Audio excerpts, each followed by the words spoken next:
ഈ പറയാൻ പോകുന്ന പോലെ സുജൂദിൽ കിടന്നുകൊണ്ട് 40 തവണ ഈ ദിക്ർ ചൊല്ലി അള്ളാഹുവിനോട് പൊട്ടിക്കരഞ്ഞ് ദുആ ചെയ്താൽ അള്ളാഹു സുബ്ഹാനഹു തആല ജീവിതത്തിൽ അത്ഭുതം കാണിച്ചു തരും. പ്രിയപ്പെട്ടവരെ, എന്ത് പ്രയാസമുണ്ടെങ്കിലും അള്ളാഹു തആല മാറ്റിത്തരും.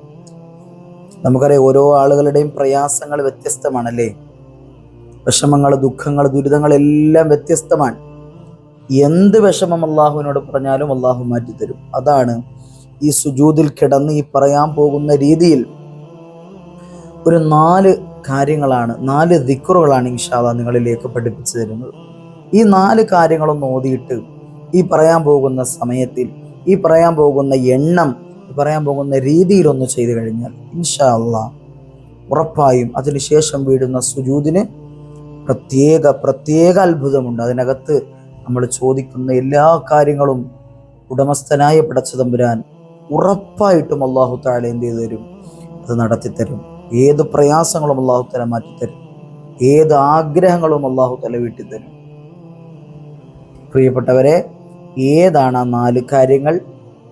എപ്പോഴാണ് സുജൂദിൽ വീഴേണ്ടത്? എന്തൊക്കെയാണ് ഓതേണ്ടത്? എല്ലാം വളരെ കൃത്യമായിട്ട് ഇൻഷാ അല്ലാഹ് ഈ വീഡിയോയിൽ പറയുന്നുണ്ട്. വീഡിയോ മുഴുവനായിട്ട് കാണുക, വേണ്ടപ്പെട്ടവരിലേക്ക് എത്തിച്ചു കൊടുക്കുക.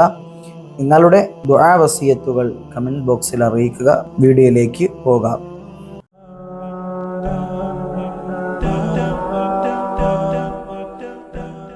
അസ്സലാമു അലൈക്കും വറഹ്മത്തുള്ളാഹി വബറകാതുഹു. ബിസ്മില്ലാഹിർ റഹ്മാനിർ റഹീം. അൽഹംദുലില്ലാഹി റബ്ബിൽ ആലമീൻ. പ്രിയപ്പെട്ട മുഅ്മിനീങ്ങളെ, മുഅ്മിനാത്തുകളെ, എല്ലാവർക്കും സുഖമാണെന്ന് വിശ്വസിക്കുന്നു. അതിനായി എപ്പോഴും റബ്ബിനോട് ദുആ ചെയ്യുന്നു. അൽഹംദുലില്ലാഹി അലാ കുല്ലി ഹാൽ. ജീവിതത്തിലെ പ്രയാസങ്ങൾ അനുഭവിക്കാത്ത ഒരു മനുഷ്യനും തന്നെ ഉണ്ടാവില്ല, അല്ലേ? പ്രയാസങ്ങൾ അനുഭവിക്കാത്ത ഏതെങ്കിലും ഒരു മനുഷ്യൻ എൻ്റെ വീഡിയോ കാണുന്നുണ്ടെങ്കിൽ കമന്റ് ബോക്സിൽ ഒന്ന് അറിയിക്കോ. ആരാണെന്നറിയാലോ. ഒരു പ്രയാസവും ഈ ലോകത്ത് ഇല്ലാത്ത ഒരു മനുഷ്യനും ഇല്ല. ഇപ്പം എനിക്കാണെങ്കിലും പ്രയാസങ്ങളുണ്ട്, നിങ്ങൾക്കും പ്രയാസങ്ങളുണ്ട്. ഓരോരുത്തർക്കും അവരുടേതായ ജീവിത സാഹചര്യങ്ങൾക്കനുസരിച്ചുള്ള പ്രയാസങ്ങൾ ഉണ്ടാകാം, ഇല്ലേ? പ്രയാസങ്ങൾ ഉള്ളത് കൊണ്ടാണ് ഇത് ദുനിയാവായത്. പ്രയാസമില്ലാത്ത ജീവിതമാണെങ്കിൽ അത് സ്വർഗമായി പോലെ. പ്രിയപ്പെട്ടവരെ, അങ്ങനെ അല്ലാഹു തആല പ്രയാസം തരുമ്പോൾ ആ പ്രയാസത്തിന് പരിഹാരവും മഹത്തുക്കൾ നമുക്ക് പഠിപ്പിച്ചു തരുന്നുണ്ട്. പ്രയാസം തന്ന അള്ളാഹുവിനോട് തന്നെ നമുക്കത് ചില കാര്യങ്ങൾ ഓതി, ചില കാര്യങ്ങൾ ചെയ്ത് അള്ളാഹുവിനെ പ്രീതിപ്പെടുത്തിക്കൊണ്ട് നമ്മൾ ആ പ്രയാസത്തിൽ നിന്ന് രക്ഷപ്പെടുത്താൻ ഈ പറയപ്പെടുന്ന അമലുകൾക്ക് കഴിയും. അള്ളാഹു ഭാഗ്യം നൽകി അനുഗ്രഹിക്കുമാറാകട്ടെ. അപ്പോൾ ഇൻഷാ അള്ളാഹ് ഇന്നത്തെ ദിവസം നമ്മൾ പഠിക്കാൻ വേണ്ടി പോകുന്നത്, സുജൂദിൽ കിടന്നിട്ട് ഈ പറയാൻ പോകുന്ന ഈ ദിക്ർ 40 തവണ ഒന്ന് ഓതിയിട്ട് അള്ളാഹുവിനോട് പൊട്ടിക്കരഞ്ഞിട്ട് നിങ്ങളുടെ ആവശ്യങ്ങൾ പറയാം, പ്രയാസങ്ങൾ പറയാം, ബുദ്ധിമുട്ടുകൾ പറയാം, എന്തും പറയാം. നിങ്ങളുടെ മനസ്സിനെ അലട്ടുന്ന എന്തും പറയാം. ഇന്ന കാര്യങ്ങളെ പറയാവൂ എന്നൊന്നുമില്ല. ആഖിറത്തിലെ കാര്യങ്ങൾ മാത്രമേ ചോദിക്കാവൂ എന്നൊന്നുമില്ല. ദുനിയാവിലെ കാര്യങ്ങൾ ചോദിക്കാം. ദുനിയാവിൻ്റെ പ്രയാസങ്ങളാണല്ലോ നമ്മൾ ഏറെ അലട്ടുന്നത് ഇപ്പോൾ. അപ്പോൾ ഇൻഷാ അല്ലാഹ് നമുക്ക് സമയം കളയാതെ അതിലേക്ക് പോകാം. മഹത്തുക്കൾ പഠിപ്പിക്കുകയാണ്, സ്വല്ലി യൗമൽ ജുമഅത്തി ബഅദ സ്വലാത്തി സുബ്ഹി. ആദ്യം ജുമഅ ദിവസം, അതായത് വെള്ളിയാഴ്ച ദിവസമാണ് ഇത് ചെയ്യേണ്ടത്. ഏതായാലും വെള്ളിയാഴ്ച ഇൻഷാ അല്ലാഹ് 2 ദിവസം കൂടെ കഴിയുമ്പോൾ നമ്മിലേക്ക് കടന്നു വരുള്ളൂ. ഇന്ന് തിങ്കളാഴ്ചയാണ്, ചൊവ്വ, ബുധൻ, വ്യാഴം, വെള്ളി. അപ്പോൾ ഇൻഷാ അല്ലാഹ് ഈ വെള്ളിയാഴ്ച നിങ്ങൾ ചെയ്യാം. സ്വല്ലി യൗമൽ ജുമഅ. ജുമഅ ദിവസം എന്ത് ചെയ്യണം? ബഅദ സ്വലാത്തി സുബ്ഹി. സുബ്ഹി നിസ്കരിച്ചിരിക്കണം കേട്ടോ. സുബ്ഹി നിസ്കാരത്തിന് ശേഷം റക്അത്തൈനി സ്വലാത്തൽ ഹാജ. ഹാജത്ത് നിസ്കാരം 2 റക്അത്ത് നിസ്കരിക്കണം. ആ ഹാജത്ത് നിസ്കാരത്തെ കുറിച്ച് ഇന്നലെ നമ്മൾ ചെറുതായിട്ടൊന്ന് സൂചിപ്പിച്ചിട്ടുണ്ടായിരുന്നു. ഏതായാലും ഹാജത്ത് നിസ്കാരം 2 റക്അത്ത് നിസ്കരിക്കണം. എന്താണ് ഹാജത്ത് നിസ്കാരം? നമ്മുടെ മനസ്സിലെ ആഗ്രഹങ്ങൾ അള്ളാഹു നടത്തി തരാൻ കാരണമാകുന്ന നിയ്യത്ത് വെച്ചിട്ടുകൊണ്ടുള്ള നിസ്കാരമാണ് ഹാജത്ത് നിസ്കാരം. 2 റക്അത്ത് സുന്നത്ത് നിസ്കാരമാണ്. അപ്പോൾ ആ നിസ്കാരത്തിന് ശേഷം, അങ്ങനെ 2 റക്അത്ത് സുന്നത്ത് നിസ്കാരം നിസ്കരിച്ചതിന് ശേഷം ഒന്നും സംസാരിക്കാതെ, ഇതിപ്പോൾ സുബഹി നിസ്കാരം കഴിഞ്ഞ് സൂര്യോദയം കഴിഞ്ഞ് അതിന് ശേഷമാണ് നമ്മളിത് ചെയ്യേണ്ടത്. അപ്പോൾ ആദ്യം സുബഹി നിസ്കാരം നിസ്കരിച്ചിരിക്കണം. അല്ലാതെ നേരെ കയറി ഈ സുന്നത്തല്ലാതെ നിസ്കരിക്കേണ്ടത്. അതെപ്പോഴും ഓർമ്മയിലുണ്ടാവണം. സുബഹി നിസ്കാരം കഴിയണം, അതിനുശേഷം സൂര്യോദയം വേണം, എന്നിട്ടാണല്ലോ സുന്നത്ത് നിസ്കരിക്കാവൂ. അല്ലാത്ത സമയം സുന്നത്ത് നിസ്കരിക്കൽ കറാഹത്താണ്. സുബഹി നിസ്കാരം കഴിഞ്ഞ ഉടനെ സുന്നത്ത് നിസ്കരിക്കൽ കറാഹത്താണ്. അറിഞ്ഞുകൂടെങ്കിൽ പഠിച്ചു വെച്ചോ. അപ്പോൾ സൂര്യോദയം കഴിഞ്ഞതിന് ശേഷം ഇൻഷാ അല്ലാഹ് നമ്മൾ തുടങ്ങാൻ സ്വലാത്തുൽ ഹാജത്ത്, ഹാജത്ത് നിസ്കാരം 2 റക്അത്ത് നിസ്കാരം അല്ലാഹു തആലയ്ക്ക് വേണ്ടി നിസ്കരിക്കണം. ശേഷം 11 തവണ ആയത്തുൽ കുർസി പാരായണം ചെയ്യണം. ആയത്തുൽ കുർസി അറിയാലോ, അല്ലാഹു ലാ ഇലാഹ ഇല്ലാ ഹുവൽ ഹയ്യുൽ ഖയ്യൂം എന്ന് തുടങ്ങുന്ന ആയത്തുൽ കുർസി 11 പ്രാവശ്യം പാരായണം ചെയ്യണം. അതിനുശേഷം ഇദാ ജാഅ നസ്റുല്ലാഹ്, ഇദാ ജാഅ നസ്റുല്ലാഹ് എന്ന് പറയുന്ന സൂറത്തുൻ നസ്ർ, ഇദാ ജാഅ നസ്റുല്ലാഹി വൽ ഫത്ഹ് എന്ന് പറയുന്ന ഈ സൂറത്തുൻ നസ്റും 11 പ്രാവശ്യം ഓതണം. അതിനുശേഷം പരിശുദ്ധമാക്കപ്പെട്ട സൂറത്തുൽ ഫാത്തിഹയിലെ മാലികി യൗമിദ്ദീൻ ഇയ്യാക നഅ്ബുദു വ ഇയ്യാക നസ്തഈൻ എന്ന് പറയുന്ന ഈ 2 ആയത്തുകൾ, സൂറത്തുൽ ഫാത്തിഹയിലെ ഈ 2 ആയത്തുകൾ 11 തവണ ഓതണം. മനസ്സിലാവുന്നുണ്ടല്ലോ? ആയത്തുൽ കുർസി 11 വട്ടം ഓതണം, ഇദാ ജാഅ നസ്റുല്ലാഹ് സൂറത്ത് 11 വട്ടം ഓതണം. അതിനുശേഷം മാലികി യൗമിദ്ദീൻ ഇയ്യാക നഅ്ബുദു വ ഇയ്യാക നസ്തഈൻ എന്ന 2 ആയത്തുകൾ 11 പ്രാവശ്യം ഓതണം. അതിനുശേഷം അത്ഭുതപ്പെടുത്തുന്ന ഒരു ഇസ്മുണ്ട് പ്രിയപ്പെട്ടവരെ, അത്ഭുതപ്പെടുത്തുന്ന പല മഹത്തുക്കളും ഒരുപാട് അത്ഭുതം കണ്ടെത്തിയ ഒരു ഇസ്മുണ്ട്. ആ ഇസ്മ യാ ബുദ്ദൂഹ് എന്നാണ്, തെറ്റിപ്പോകരുത്. യാ ബുദ്ദൂഹ്.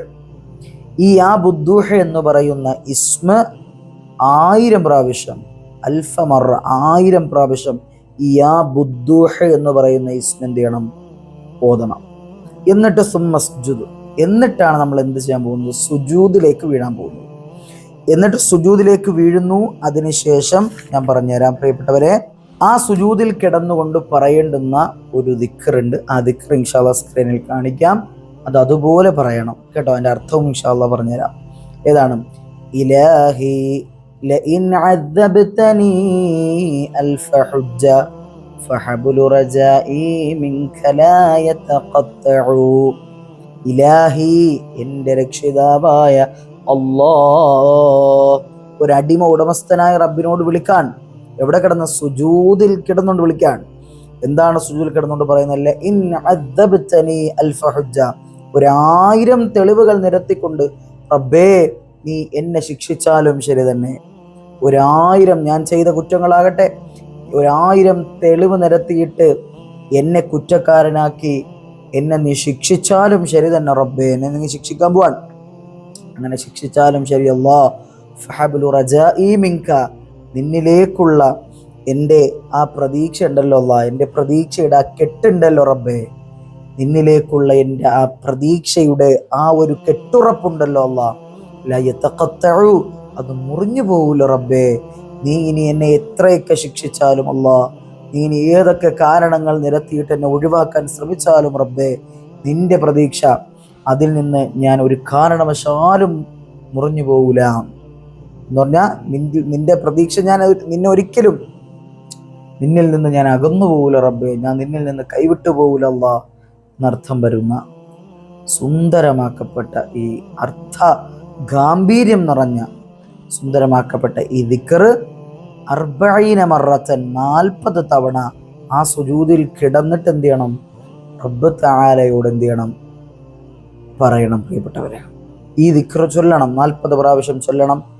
എന്നിട്ട് സുമ്മത്തുലുബ ഹാജത്തക്ക, എന്നിട്ട് നീ എന്ത് ചെയ്യണം? റബ്ബിനോട് നിന്റെ ഹാജത്തിനെ പറയണം. ഏതാവശ്യമോ ഉണ്ടെങ്കിലും റബ്ബിനോട് നിന്റെ മനസ്സുകൊണ്ട് അല്ലാഹുവേ പടച്ചവനെ, ഇന്ന വിഷമങ്ങളുണ്ട് അല്ലാഹ്, എന്നെ ഇന്നയാൾ വേദനിപ്പിക്കുന്നുണ്ട്, എന്നെ ശത്രുതകളുണ്ട്, ജീവിതത്തിൽ ഒരുപാട് കടങ്ങളുണ്ട്, സാമ്പത്തിക പ്രയാസങ്ങളുണ്ട്, വീടില്ല വീട് വേണം, മക്കളില്ല മക്കൾ വേണം, കല്യാണം നടക്കുന്നില്ല കല്യാണം നടക്കണം, അതുപോലെ ലോണിൽ കുടുങ്ങിപ്പോയി, പലിശയിൽപ്പെട്ടു പോയി, അതിൽ നിന്ന് കരകയറണം, രോഗമാണ്, അസുഖമാണ്, ലക്ഷക്കണക്കിന് രൂപ അസുഖത്തിന്റെ പേരിൽ ഇങ്ങനെ ചെലവഴിച്ചു പോയി റബ്ബ്. ഇങ്ങനെയൊക്കെയുള്ള ഒരുപാട് വിഷമങ്ങൾ നിങ്ങൾക്ക് പറയാനുണ്ടാകും.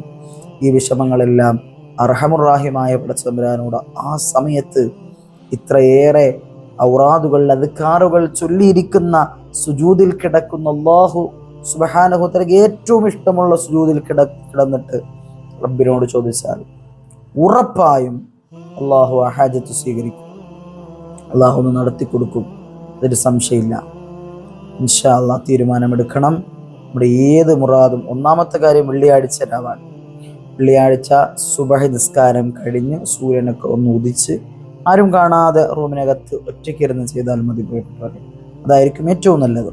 ആരും കാണാതെ ഒറ്റയ്ക്കിരുന്ന് ചെയ്യുന്ന ഈ സഹോദരന്മാർക്ക് ഉപ്പമാർക്ക് പള്ളിയിൽ നിന്നുകൊണ്ട് നിസ്കരിക്കണമെങ്കിൽ അങ്ങനെ ചെയ്യാം.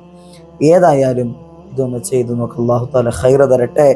ഉറപ്പായും അള്ളാഹു ഹാജത്തുകൾ സ്വീകരിക്കും, സംശയമില്ലാത്ത കാര്യമാണ്. മനസ്സിലാവുന്നുണ്ടോ? ഉറപ്പായും പടച്ചതമ്പുരാൻ എന്ത് ആവശ്യമുണ്ടെങ്കിലും അള്ളാഹു നമ്മുടെ മനസ്സ് നിറപ്പിച്ചു തരും. മനസ്സിൽ സന്തോഷം കൊണ്ട്, സമാധാനം കൊണ്ട് അള്ളാഹു തആല നിറച്ചു തരുന്നതാണ്. അള്ളാഹു ഭാഗ്യം തരട്ടെ. അപ്പോൾ ഇൻഷാ അല്ലാഹ് കാര്യം മനസ്സിലായല്ലോ. എല്ലാവരും ദുആ ചെയ്യണം. ദുആ കൊണ്ട് വസിയ്യത്ത് അറിയിച്ച ഒരുപാട് ഉമ്മമാരുണ്ട്, ഉപ്പമാരുണ്ട്, സഹോദരിമാരുണ്ട്. അള്ളാഹു അവരുടെ എന്ത് വിഷമമാണെങ്കിലും പടച്ചതമ്പുരാൻ അത് മാറ്റി കൊടുക്കട്ടെ. ഏത് വേദനയാണെങ്കിലും അള്ളാഹു സുബ്ഹാനഹു തആല ഇതിനെ അറുതി വരുത്തി കൊടുക്കട്ടെ. എന്ത് കടങ്ങളുണ്ടെങ്കിലും അള്ളാഹു വീട്ടി കൊടുക്കട്ടെ. കഷ്ടതകൾ അള്ളാഹു നീക്കി കൊടുക്കട്ടെ. പലിശയിൽ, ലോണിൽ കുടുങ്ങിപ്പോയവർ അള്ളാഹു അതിൽ നിന്ന് കരകയറ്റി സന്തോഷിപ്പിക്കട്ടെ. എല്ലാവരും ദുആ ചെയ്യണം. വാഖിറു ദഅവതി അൽഹംദുലില്ലാഹ്.